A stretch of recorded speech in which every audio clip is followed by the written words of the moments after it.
to ask you to come with me on a journey again, just or even at least think that you're going in its time machine.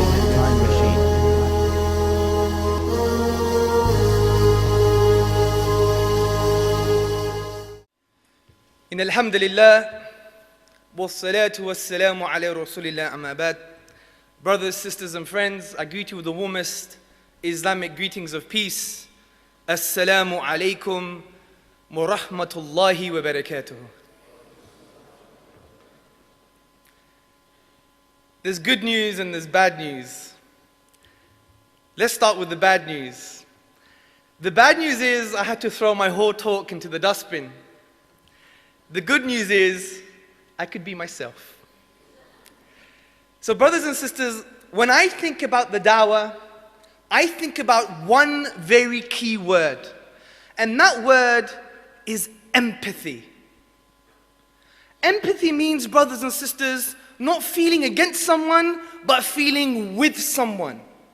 The ability to take off your shoes, put someone else's shoes on, and just walk 2 inches. This is the reality of the Dawah, brothers and sisters. Forget intellectual gymnastics. Forget intellectual philosophical mumbo jumbo. It doesn't make sense to people because in reality, the belief in Allah subhanahu wa ta'ala goes through the brain and enters the heart. This is the locus of yaqeen. This is the locus of yaqeen, the heart. And empathy is a heart matter, brothers and sisters. And we Muslims, to change the world, to change society, and to change ourselves, we must. It's an imperative. It is paramount that we are people of empathy, that we're able to take off our own shoes off and walk in someone else's shoes, even for 2 inches. This was the emotional reality of Rasulullah sallallahu alaihi wasallam. When Allah in the Quran speaks to Muhammad sallallahu alaihi wasallam and says, you're almost going to kill yourself from frustration and anxiety that they're not listening to your message. Forget what the fuqaha said about this verse for 1 minute, because we are walking fuqaha sometimes. But what does it mean here, that verse? What did it mean for Rasulullah sallallahu alaihi wasallam? It meant that he didn't want humanity to suffer the humiliation and punishment and the dreadful nature of Jahannam. That was the reality of Rasulullah sallallahu alaihi wasallam, because he was a man of empathy. He really tried to walk in other people's shoes. And we need to do this, brothers and sisters, if we want to change society and we want to change the world. This is how we're able to connect with other human beings, to be people of empathy, to be people of rahmah.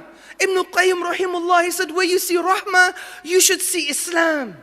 And that's the reality of the Muslims. That should be the reality of the Muslims, brothers and sisters. So we should be able to be empathetic, to have empathic intelligence, which means being able to feel what other people are feeling, to walk in other people's shoes, which is emulating the emotional reality of Rasulullah sallallahu alaihi wasallam. So brothers and sisters, we need to be people of empathy. So when we engage with other people, we don't have our radios on. Because everyone in this room is probably still having that radio on, switched on very loud.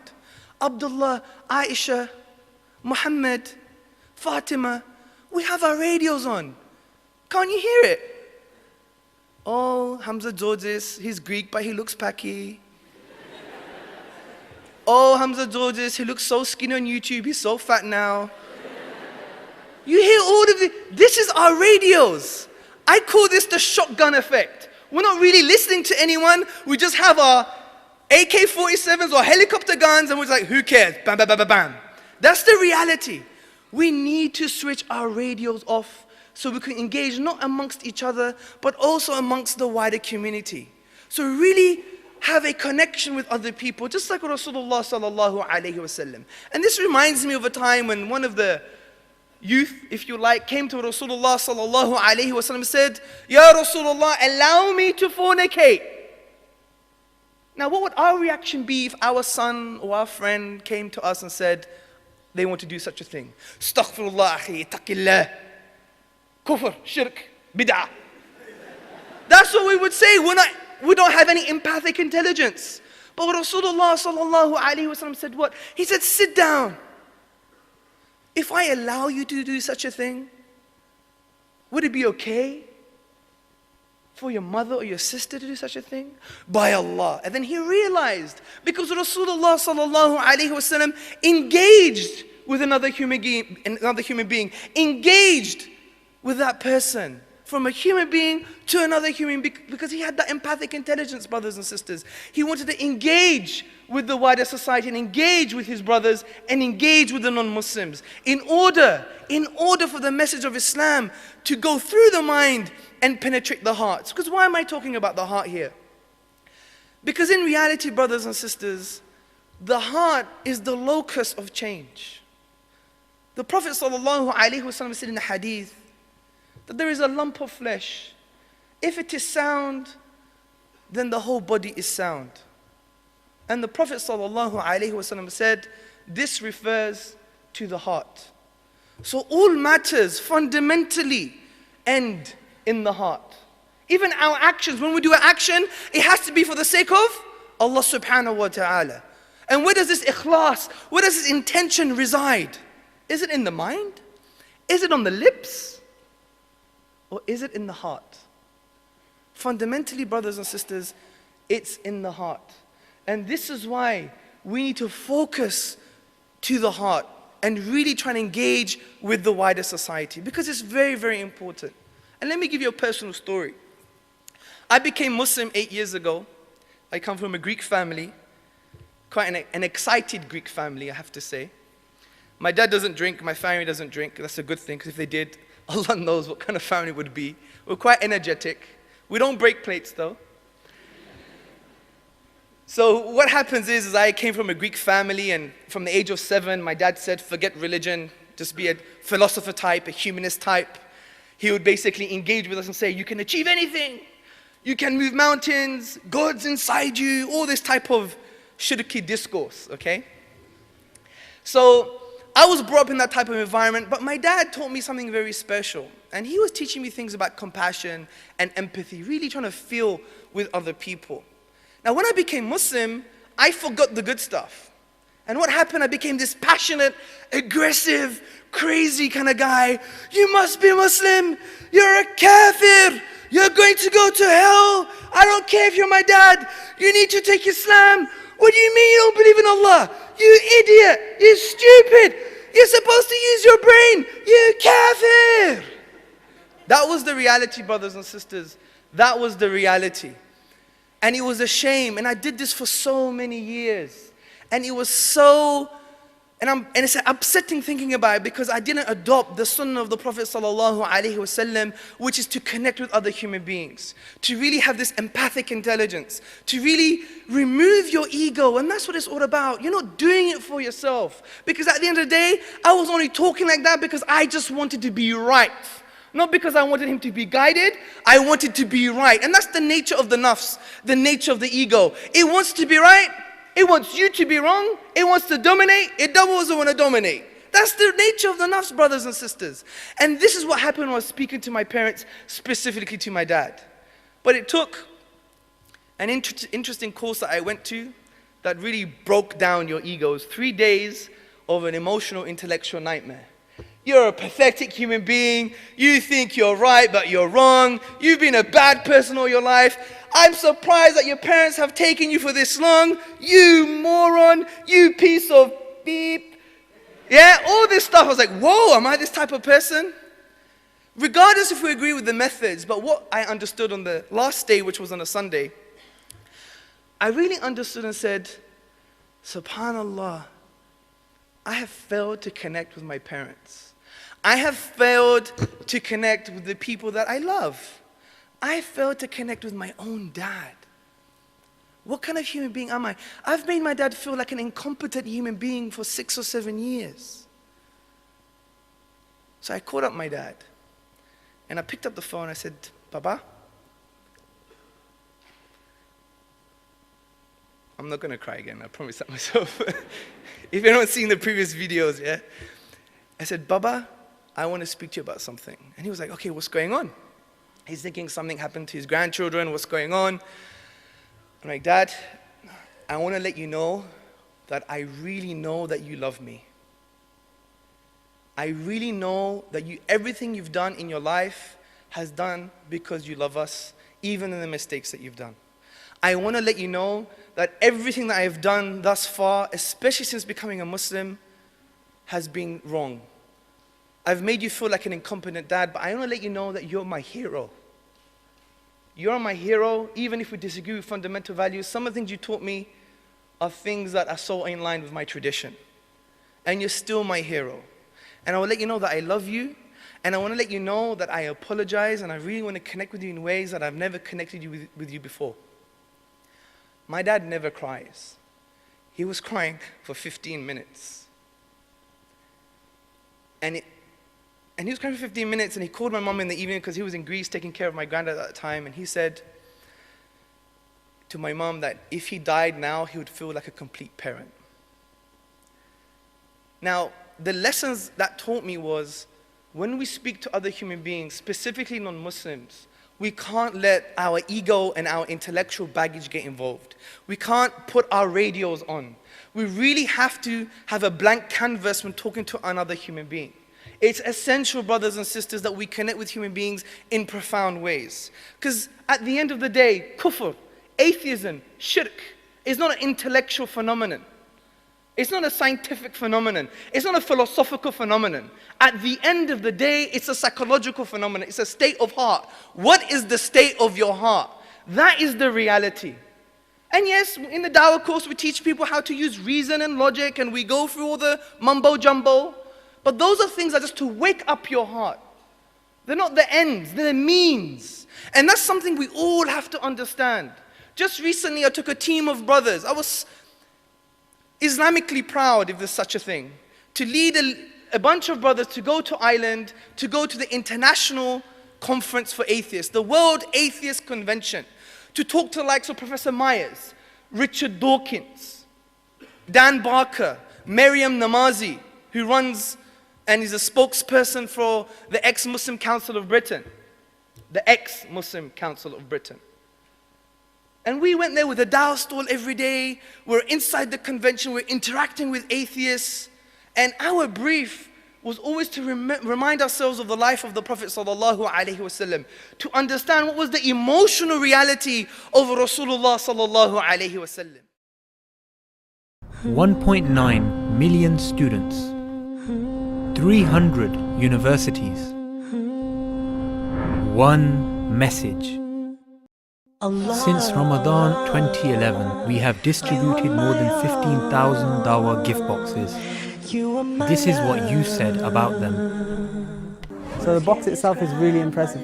It looks really professional and reminded me of a GHD box. I've been interested in Islam for about 30 years, and after working through your gift box, I've decided to take action.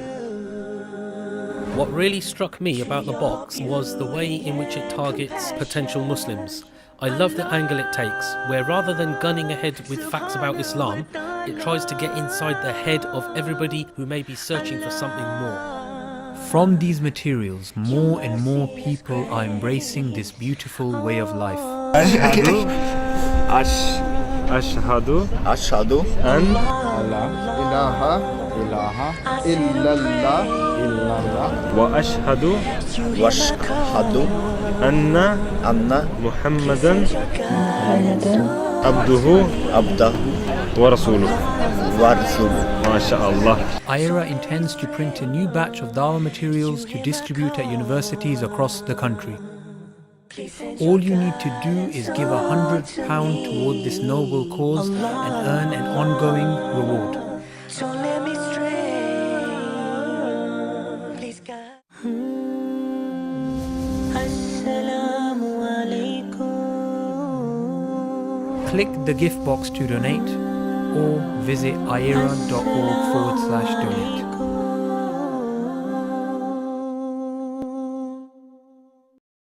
Even atheist communist China and Russia had that instinct manifested in society. That's why you have the big statues of Lenin and Stalin. So this instinct, this core reality is real. This is an essential part of who we are. So the question remains, how can we bring our fitrah into light? Well, as Muslims, we know that we want to become believers. We all want to become close to Allah subhanahu wa ta'ala. Put your hand up, who wants to be a believer, a mu'min? Everybody wants to be a mu'min, brothers and sisters. Your right hand, we're ashabul yameen, the people of the right. We all want to come close to Allah subhanahu wa ta'ala. But how do we achieve this? Well, the Prophet sallallahu alayhi wa sallam said in a hadith that could be found in the Arba'een Nawawiyya, the 40 hadith al-Nawawi, لا يؤمن أحدكم حتى يحب لأخيه ما يحب لنفسه. You're not a true believer unless you love for your brother what you love for yourself. And brotherhood here doesn't mean Muslim brotherhood. Imam al-Nawawi in his sharh, in his explanation, said this is fi insaniya, this is humanity. Imam Ahmad in another tradition, he said this is people, this is human beings. So to define ourselves as a believer, la yu'minu, we have to give the thing we love to others. I ask you a profound question, brothers and sisters, what do you love the most? Think about it. It's not your wife. It's not your mom. It's not your dad. It's not your iPhone. Okay? What is it? Think about it. Scratch the surface, brothers and sisters, within your heart and really reflect. What is it that I love the most? What defines me? What drives me? What shapes me? What molds me? What is it, brothers and sisters? Iman. Iman, brothers and sisters, is the only thing that will make you eligible for Jannah. And Iman is the only protection against Jahannam. That is the reality, the true reality. The dunya, brothers and sisters, is nothing. It's like a rotting carcass of a goat. It's ephemeral, it's empty. Dunya comes from the word adna, which means something lowly. So that's the reality of the dunya. 30 years, 40 years, 50 years, 60 years. But the akhirah is forever, brothers and sisters. So this is why we love Iman the most. And it's part of our aqeedah to love the Prophet sallallahu alaihi wasallam and Allah subhanahu wa ta'ala. So if you truly love those things, then give it to other people. It's going to define who you are. This is self-image psychology, people. Now when you see yourself in the mirror, you now say, well, I want to become a believer. I want to be a mu'min, not just a Muslim, a mu'min. But in order for that to happen, I have to give the thing I love the most to other people. And that's the reality. Now it defines who we are. This is why I want everybody, when they come out of this room, to be in the emotional position to walk outside and say, yes, I want to be a believer. And I know that what it takes to be a believer is to really give this beautiful message of Islam to other people. That's the fundamental reality. Ud'u ila sabili rabbika. Call to the way of your Lord. وَلْتَكُمْ مِنْكُمْ أُمَّةٌ يَدْعُونَ إِلَى الْخَيْرِ وَيَأْمَرُونَ بِالْمَعْرُوفِ وَيَنْهَوْنَ عَنِ الْمُنْكَرِ وَأُولَٰئِكَ هُمُ الْمُفْلِحُونَ. Let there rise amongst you a band of people that will call to the good. Ibn Kathir said this good means the whole of Islam comprehensively. They command the right, they forbid the wrong. وَأُولَٰئِكَ هُمُ الْمُفْلِحُونَ. And they are the ones who will attain success. Qurtubi in his tafsir, he said this means those people are the ones who attain Jannah. And this is what we want, brothers and sisters. We want Jannah, brothers and sisters. We want the pleasure of Allah subhanahu wa ta'ala. So we need to make this commitment as people who we understand how to define ourselves as human beings, to walk outside and say, yes, I can give the dawah and I want to give the dawah. And if I don't know how to give the dawah, I'll ask those who know and attend one of our dawah training courses in Birmingham, inshallah. This is what's going to define you, brothers and sisters. And what's very important, brothers and sisters, is to empower ourselves. When we give the Dawah training courses, I've changed my strategy. So you better pray that I don't deliver it in Birmingham, okay? I go for the weak ones. You know, there's lots of loudmouths in the ummah, including myself, okay? But I go for the ones who hide behind the book, behind the hijab, behind the niqab, behind the chair, behind the brother. They're not even there practically. And I say, you're going to speak. Stand up. You. and they're shaking, yeah? And they're putting the book down, they're trying to read it, and I stop reading the book. I did this in Rosendale, near Blackburn. So stop reading the book. You know why you're a Muslim. You're a person of Tawheed. You can articulate why you are what you are. You don't need the book. And I always start out, the book, at the end of the course, you'd find out is only good as a doorstop. That's the reality, because we don't teach anyone anything new, brothers and sisters. It's already inside you. What we do is we empower you through the dawah. And we just restructure whatever you know into a way that you can articulate the deen of Allah subhanahu wa ta'ala. So I try and empower people. And there was another brother halfway through the course saying, brother, I don't think I have any iman left. I'm going to walk out the door, I'm going to be a kafir. SubhanAllah. And I said to the brother, don't worry. Take a chill pill. Okay? There's an interesting story. Before I turned Muslim, I used to hang out with Hindus and they used to watch Bollywood. Not that you guys do that, of course, right? And there was a film called Gabi Gushi Gabi Gum, right? And then they say, Rahul, take a chill pill. Anyway, so, the brother, I said, brother, don't worry. Just have iman, have tawakkul, everything will be fine. We finished the day. Coming up to the end of the day, he has to stand up and articulate what we've taught him. And he's like, I can't do it. I don't know how to do it. I can't do it. And I said, where is the word can't inside your brain? If I were to open you up and find I don't, I can't, I won't, where does it exist? Because if I were to open your brain now, I wouldn't be able to find it. Isn't this a whispering of shaitan? And then he stood back a bit. And wallahi, he did it better than me. And he came out of the course feeling Muslim cubed. He felt 3 times a Muslim. Okay? Which has nothing to do with that song that talks about 3 times a lady, okay? So he felt 3 times a Muslim. He felt empowered. And that was the reality. Because listen to this very carefully, brothers and sisters. We are people of Tawheed. This is not just a concept we read in Aqidah Wasitiyah or Aqidah Tahawiyah. This is not an abstract concept. People of Tawheed, brothers and sisters, are empowered human beings. Because what do we say? La hawla wa la quwwata illa billah.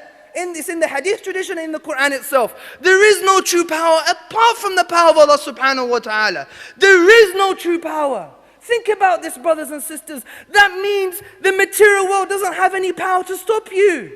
You can't blame the Zionists anymore. You can't blame the media, Fox News, Sky News, BBC. You can't even blame the whisperings of shaitan. In reality, and we are people of reality, they have no significant power. It's ephemeral, it's empty, because behind all power and the true power is Allah subhanahu wa ta'ala. So what does this do?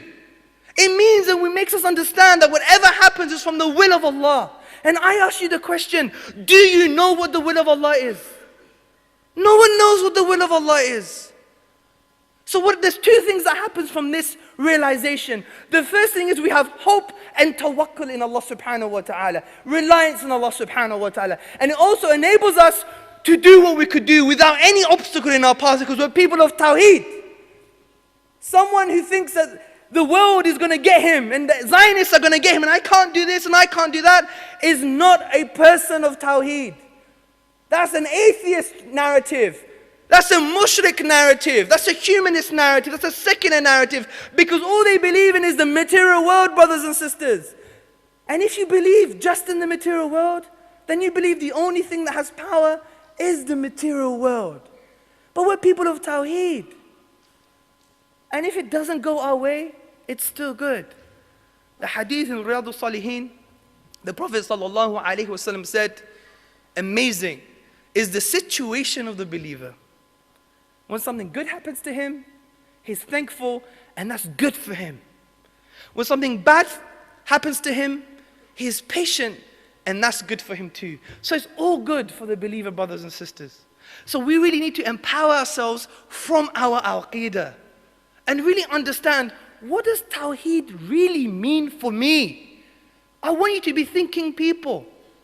يَتَفَكَّرُونَ Allah subhanahu wa ta'ala says, for those who reflect.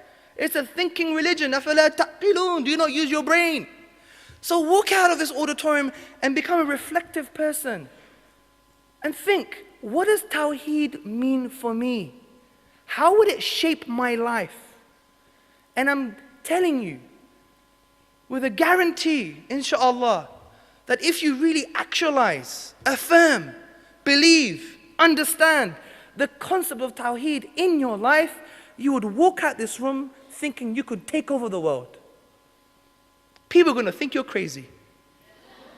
I'm telling you, Abu Bakr radiallahu anhu, what did he do? When he was preparing the army, he would enclose himself in seclusion and make dua to Allah subhanahu wa ta'ala so much that people would think that he's going to lose. This guy's scared, this guy has got no power, he can't do anything. Because he was relying solely on Allah subhanahu wa ta'ala. And then once people saw him on the battlefield, they thought this guy could take over the world single-handedly. And I think that's the best description of someone who has really internalized Tawheed for themselves. So really empower yourselves, brothers and sisters and friends. And the only empowerment comes from the belief in Allah subhanahu wa ta'ala and realizing what Tawheed really means. La hawla wa la quwwata illa billah. There's no real power. It belongs to Allah subhanahu wa ta'ala. So brothers and sisters, please get involved in the dawah. Please engage yourself, be people of empathy, connect with other human beings in a profound way, turn off your internal radios. Don't bring your baggage, don't bring your intellectual and emotional baggage, or he's just a kafir, he's a dirty kuf, he's this, he's that. This is not the reality of the sunnah. When we look at people, as Brother Adnan Rashid talked about, the story of Taif, even when he was bleeding so much, he wanted to give dawah. This is the center of a da'i, the center of the du'at. That's their mission in life. Because brothers and sisters, it's the thing that actually gives us life too. Because Allah subhanahu wa ta'ala says in the Quran, Ya ayyuhalladhina amanu. O you who believe. Look what Allah subhanahu wa ta'ala is doing. From the language of the Quran, the miraculous nature of the Quran, Allah is saying, you're people of amana. Ya ayyuhalladhina amanu. This speck of dust in this vast universe, Allah has given new significance. يا أيها الذين آمنوا استجيبوا لله ولرسوله إذا دعاكم لما يحييكم. O you who believe, respond to the call of Allah and His Messenger to that which gives you life. يحييكم. Muslims are not dead people. The ulama, the mufassirun, those who explain the Quran said this verse means if you don't respond to the call, you're a dead person, dead man walking. We're not dead people, brothers and sisters. We're people of Tawheed, people of change. And that's the reality of the Muslims. So we respond to this call. Imam Bukhari said responding to this call is responding to all that is good. And we know good means the whole of Islam. So are you ready to respond to Allah's call? Let me hear you say yes. Inshallah. Subhanakallahumma wa bihamdika ashhadu an la ilaha illa anta wa astaghfiruka wa atubu ilayk. وجهة نظر قالوا العمى فقد النظر قلت البصيرة للبصر قالوا المحبة نقمة لا خير منها ينتظر وإن استمرت لا تدوم كبيت رمل في المطار قلت المحبة لا تموت بعاشق